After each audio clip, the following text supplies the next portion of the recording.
Do not দিয়ে voice আসে বা ডাস নট দিয়ে ভয়েস আসে বা ডিড নট দিয়ে ভয়েস আসে, তাহলে তোমরা উত্তরটি কিভাবে করবে একদম আমি তোমাদের উদাহরণ দিয়ে বুঝিয়ে দিচ্ছি। দেখো আমি তোমাদের একটা উদাহরণ দিয়েছি, এখানে লেখা আছে they do not make a sound. এটা কিন্তু ডু নট দিয়ে ভয়েস। এরকম যদি ডু নট দিয়ে ভয়েস বা ডাস নট দিয়ে ভয়েস আসে, তোমরা উত্তরটি কিভাবে করবে। ইংলিশ গ্রামারের এই পার্ট 1 ভিডিওতে তোমাদের স্বাগত। দেখো আমি তোমাদের বলে দিচ্ছি যে যদি পরীক্ষায় ডু নট দিয়ে ভয়েস আসে তার উত্তরটি কিভাবে করতে হবে। দেখো এটা সাবজেক্ট, এটা ডু নট। মনে রাখবে ডু নট বা ডাস নট এর পরে সবসময় V1 মানে মেইন ভার্ব দেওয়া থাকে, প্রেজেন্ট ফর্ম দেওয়া থাকে, তারপরে অবজেক্ট। তো আমরা উত্তরটি কিভাবে লিখবো, প্রথমে অবজেক্টটি লিখবো এ সাউন্ড। প্রথমে আমরা এ অবজেক্টটি লিখবো। এবার মনে রাখো অবজেক্টটি লেখার পর এই ডু নট বা ডাস নট যদি দিয়ে পরীক্ষায় ভয়েস আসে, তাহলে এখানে কি বসাতে হবে। অবজেক্টটি লেখার পর, ওই যে অবজেক্টটি দেখতে পাচ্ছ, ওই অবজেক্টটি আমি প্রথমে লিখেছি, লেখার পর কি লিখতে হবে মনে রাখবে। ডু নট বা ডাস নট দিয়ে আসলে উত্তরটি লিখতে হবে এম নট, ইস নট বা আর নট। এখানে হয় এম নট হবে, না হলে ইস নট হবে, না হলে আর নট হবে। এখন আমরা কি করে বুঝতে পারবো এখানে এম নট হবে না ইস নট হবে না আর নট হবে। এটা কিন্তু এইটা জিনিসটা বলে আগের সাবজেক্টটা বলে দিবে। এটা যদি আই হয় তাহলে ওর পরে এম নট হবে, যদি এটা এক বচন হয় তাহলে ইস নট হবে, এটা যদি বহু বচন হয় তাহলে আর নট হবে। তাহলে আমরা এখানে এ সাউন্ড আছে এক বচন, ওই জন্য এখানে হবে ইস নট। বসিয়ে দিলাম, বসিয়ে দেওয়ার পরে এক নাম্বার ফর্মটা মেক, এর 3 নাম্বার ফর্ম থার্ড ফর্ম, এর থার্ড ফর্মটা আমাদের বসাতে হবে মেড। থার্ড ফর্ম বসানোর পর একটা বাই আনবো, বাই রাখার পর দে থাকলে দেম হবে।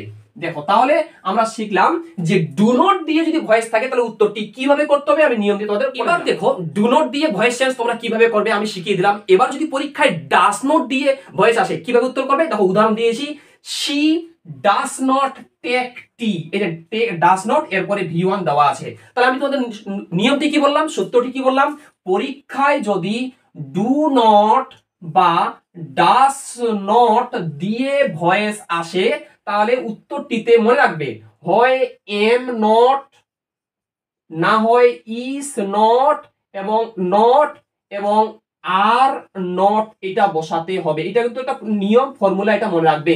কি যদি ডু নট বা ডাস নট দিয়ে ভয়েস আসে তাহলে উত্তরটিতে এম নট নাহলে ইস নট নাহলে আর নট বসাতে হবে। কিন্তু এখানে দেখো এর আগেটাতে আমরা শিখলাম ডু নট দিয়ে ভয়েস কিভাবে করতে হয়, এখন দেখো ডাস নট আছে প্রশ্নটিতে, একই উত্তর হবে।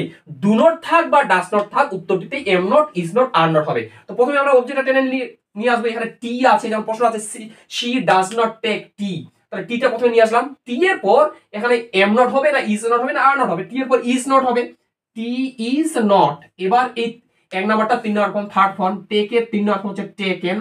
টেকেন দেওয়ার পর একটা বাই আনতে হবে, বাই আনার পর সি ছিল, সি রাখলে এখানে হার হয়ে যাবে। তাহলে আমরা শিখলাম ডু নট দিয়ে বা ডাস নট দিয়ে যদি পরীক্ষায় ভয়েস আসে তাহলে তোমরা উত্তরটি কিভাবে করবে। শুধু একটাই সূত্র, একটাই নিয়ম মনে রাখবে, যদি ডু নট বা ডাস নট দিয়ে ভয়েস আসে তাহলে ডু নট বা ডাস নটটার পরিবর্তে am not, is not, are not বসাতে হবে। তারপর যেটা ফর্মুলা মেইনটেইন করতে এটা মেইনটেইন করতে হবে, ঠিক আছে।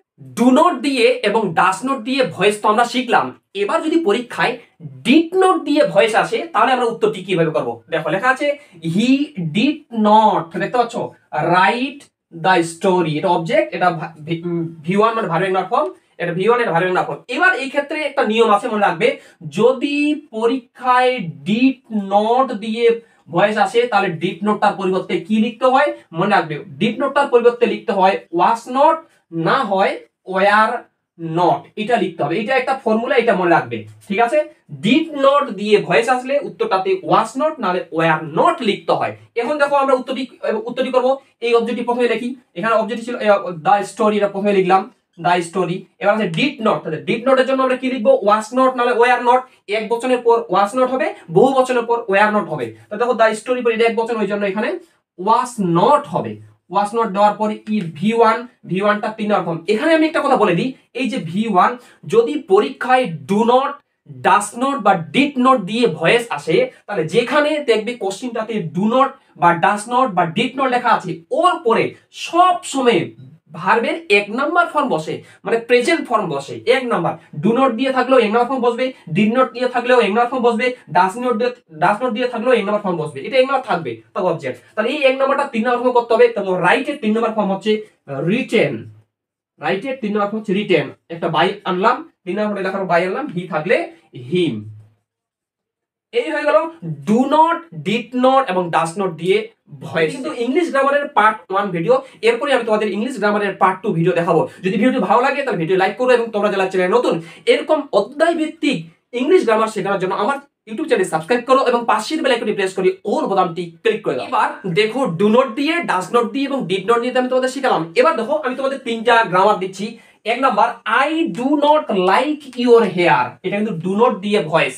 2 number, he does not play mobile game, এটা কিন্তু ডাজ নট দিয়ে ভয়েস।